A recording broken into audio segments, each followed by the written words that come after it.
एक अहम मामला जो डिस्कस हम करने जा रहे हैं उसका ताल्लुक बिल्कुल आपके साथ जुड़ा हुआ है, मेरे साथ जुड़ा हुआ है, पूरी आवाम, पूरी कौम, पूरे मुल्क के साथ जुड़ा हुआ है। क्या कभी आपने ऐसा देखा है कि आपने 5 साल तक या 2 साल तक या 1 साल के लिए या 2 महीने के लिए बिजली का एक यूनिट भी इस्तेमाल ना किया हो और आपको उसके एवज कई हजार रुपए या कई लाख रुपए अदा करने पड़े हो? तो यकीनन आपने नहीं किया होगा। जो मैं खबर आपको बताने जा रहा हूं वो कुछ इसी नौइयत की है। माली साल 2013 में आईपीपीज को अदा किए जाने वाले 480 अरब रुपए के गर्दी के कर्जे में वजारत खजाना की तरफ से दरअसल 32 और 44 अरब की अदायगियां ऐसे बिजली घरों को किए जाने का इंकिशाफ हुआ है जिन्होंने ना तो कोई पावर हाउस चलाया और ना ही एक यूनिट बिजली पैदा की, जबकि पैसे भी उन्हें बिलों, रसीदों और किसी भी रिकॉर्ड के बगैर अदा किए गए हैं। ऑडिटर जनरल असद नमीद वजारत खजाना से बिल क्लियर करवाते करवाते रिटायर्ड हो गए हैं और दस्तावेजात के मुताबिक वजारत खजाना ने 11 निजी बिजली घरों को 32 और 44 अरब की अदायगियां वजीर खजाना इसहाक डार, जो इस वक्त वजीर खजाना हैं, उनके हुक्म पर की है। ये सारा मामला क्या है, किस किस को ये अदाई गई है, किस बुनियाद पर हुई, इसके अंदर मामलात क्या है, कौन कौन से पावर जनरेशन थे, कहां कहां से पावर, वो कौन कौन से पावर हाउसेस थे जो कि बिजली पैदा करते थे। यानी एक यूनिट भी बिजली का पैदा नहीं हुआ है और हमने उनको 32 अरब रुपए दे दिए हैं। अब जरा एक और खबर सुनिए। यही नहीं हुआ, इसके अलावा एक और अहम खबर है, वो है नेपरा की रिपोर्ट।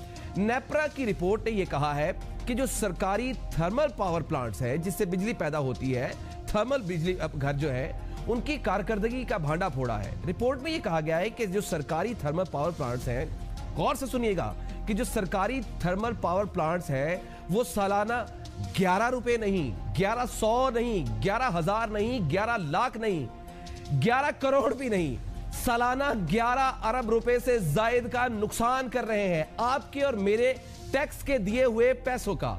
और बिजली घरों को जानबूझकर बंद रखा जाता है।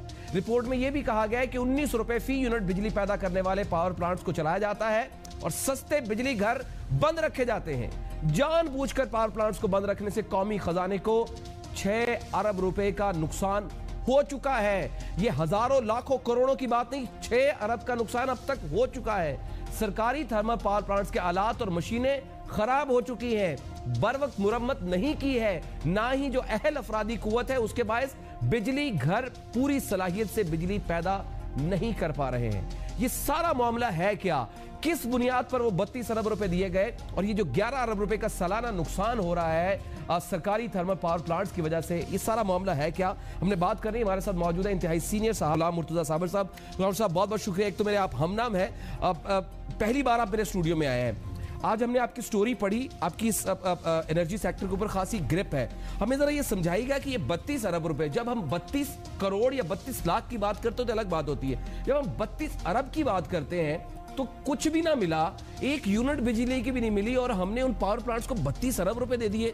सर, ये स्टोरी कुछ समझ नहीं आती है, क्या ये वाकई दुरुस्त बात है? जी बिल्कुल, ये ऑडिटर जनरल पाकिस्तान की अपनी रिपोर्ट है और ये जिस तरह से आपने 480 अरब रुपए का जो गर्दशी कर्जा था उस पे आपने वाविला सुना, मुख्तलिफ अपोजिशन की जमातों का भी, और इमरान खान साहब ने भी काफ़ी उसके ऊपर बातें की, तो उसका ऑडिट कराना पड़ा इन्हें। ठीक है, ऑडिट हुआ और उसमें ये 32 अरब 44 करोड़ रुपए का ये सामने आया कि एक यूनिट बिजली का भी नहीं बनाया।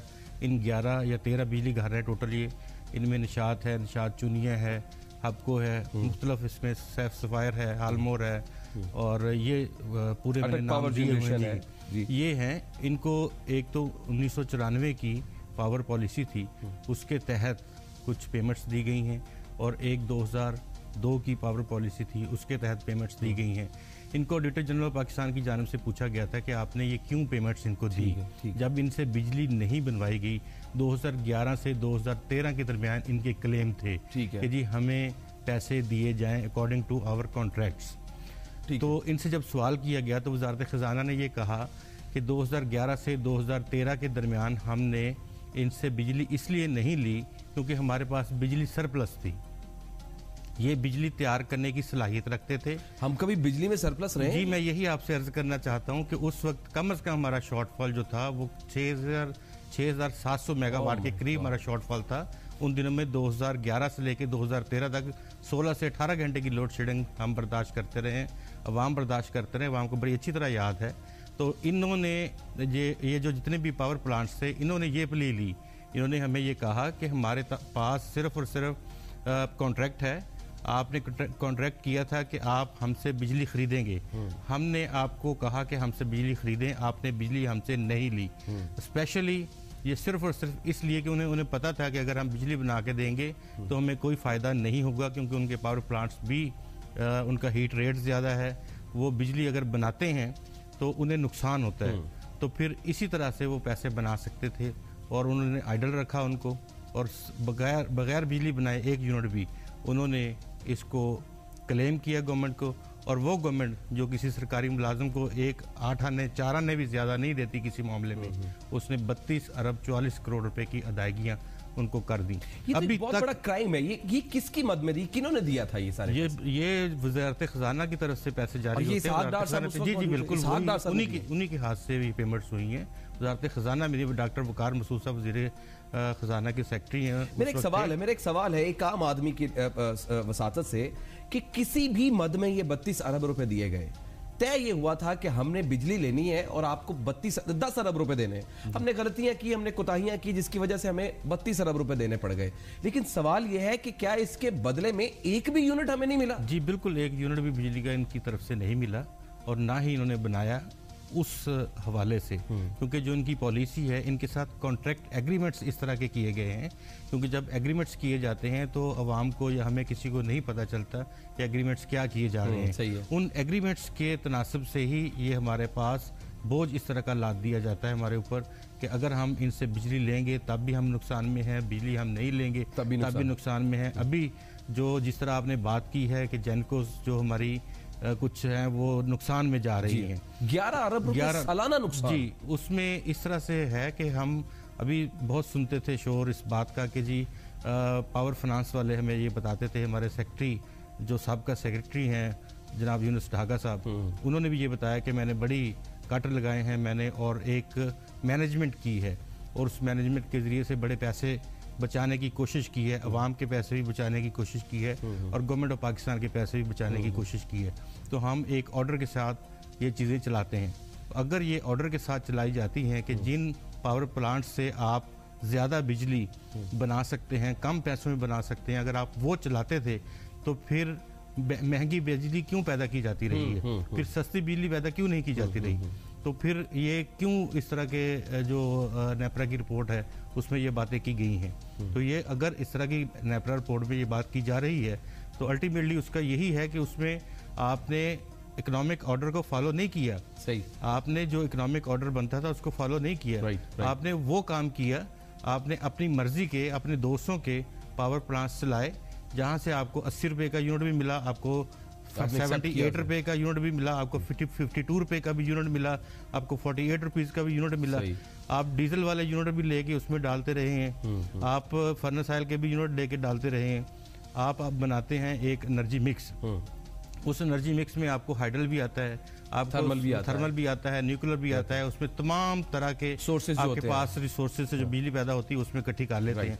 उसके बाद आपको नेपरा डिटरमिन रेट आते हैं, आप उसके तहत आप लोगों को बिजली देते हैं या सब्सिडी देते हैं। अब डिस्कोस जो हैं, अब आप एक ही चीज़ को अगर गौर कर लें कि अगर 7 अरब माहाना बिजली बनती है, 7 अरब यूनिट, तो जब ये सप्लाई होती है तो ये 6 अरब यूनिट रह जाती है। सही, क्या 1 अरब यूनिट जो है बिजली वो दरमियान में कहाँ चली जाती है? लाइन लॉसेस की माध्यम में चली जाती है, ट्रांसमिशन लॉसेस की माध्यम में चली जाती है। 12% तक लाइन लॉसेस, जी इस हद तक लाइन लॉसेस चले जाते हैं। नेपरा रिपोर्ट में या नेपरा की जो डिटरमिन लॉसेस हैं वो क्या हैं, उससे ऊपर जो लॉसेस हैं वो क्यों उसको अलाउ किए जाते हैं? मुझे शॉर्टली बताइएगा कि ये कितना बड़ा स्कैम है, क्योंकि 32 अरब रुपए ये कुछ छोटी अमाउंट नहीं है। या तो ये हो कि हमें तकरीबन कुछ 10,000 यूनिट मिल गया, उसकी मद में 32 अरब रुपए मिल गए, क्योंकि हमारे कॉन्ट्रैक्ट्स ऐसे हुए थे, जब हमें एक भी यूनिट ना मिला हो और हमने उसके 32 अरब रुपए अदा कर दिए हो, तो इससे बड़ा स्कैम शायद पाकिस्तान की इंडस्ट्री में ना हो गई। जी बिल्कुल ऐसा है, ये बकायदा रिपोर्ट है और प्रिंटेड रिपोर्ट है। आपको मैंने शायद कॉपी भी अगर आप दिखा सकें, बिल्कुल वो एक रिपोर्ट है, उसमें ये छप चुकी हैं चीज़ें और इससे जवाब बार बार तलब किया जा रहा है, लेकिन किसी के पास कोई जवाब हो तो कोई जवाब देगा ना। वज़ारत ख़जाना के पास भी जवाब नहीं है इसका, क्योंकि पेमेंट्स तो कर दी गई हैं। अब एक और बात आप सामने देखें कि अभी 400 के करीब, फिर 400 बिलियन के करीब फिर दोबारा गर्दिशी कर्जा डेवलप हो चुका हुआ है। और फिर मेरे ख्याल में ये इलेक्शंस में जाने से पहले शायद उसको रिटायर करने की सोच रहे होंगे। इस वक्त जो इकोनॉमी की जितने ढोल बजाए जा रहे थे, ने भी बरामदात के ऊपर अलर्ट दिया हुआ है। वो अलर्ट वो भी देख लें। 3 दिन जो मेरी 2 दिन पहले की एक स्टोरी थी, 3 दिन पहले मैंने जो दी थी, पहले दिन जब हमारा 92 अखबार जो है वो शाया हुआ, IMF ने 2-3 दिन मुसलसल क्लास ली है वहाँ पे हमारी इकोनॉमिक टीम की। ठीक है, उन्होंने उनसे सवालात किए हैं कि भाई हमारा करंट अकाउंट खसारा जो है वो कहाँ पे जा रहा है, आपने 22 ट्रिलियन कर्जा देना है बैरून दुनिया का, आप कहाँ से वापस करेंगे? आपने आइंदा साल जून तक 725 बिलियन डॉलर, 7.25 बिलियन डॉलर आपने पैसे वापस करने हैं, वो कहाँ से आप देंगे? इन्होंने कहा हमारे पास रेमिटेंसेस हैं, हमारे पास ज़र मुबादला है, ज़र मुबादला के 22 अरब डॉलर हैं, उसमें से 7-7.5 निकल जाएगा, आपके पास फिर 12-13 रह जाएंगे, आपने और लोगों को पैसे देने हैं, फिर एक और नई कहानी है। राइट। तो इस तरह की चीजें चल रही हैं। बहुत बहुत शुक्रिया गुलाम मुर्तज़ा साहब, बहुत बहुत शुक्रिया, इट्स ऑनर फॉर मी कि आप मेरे शो में आए। ये सारे मामलात हैं, ये सारी आपके सामने कहानी है, एक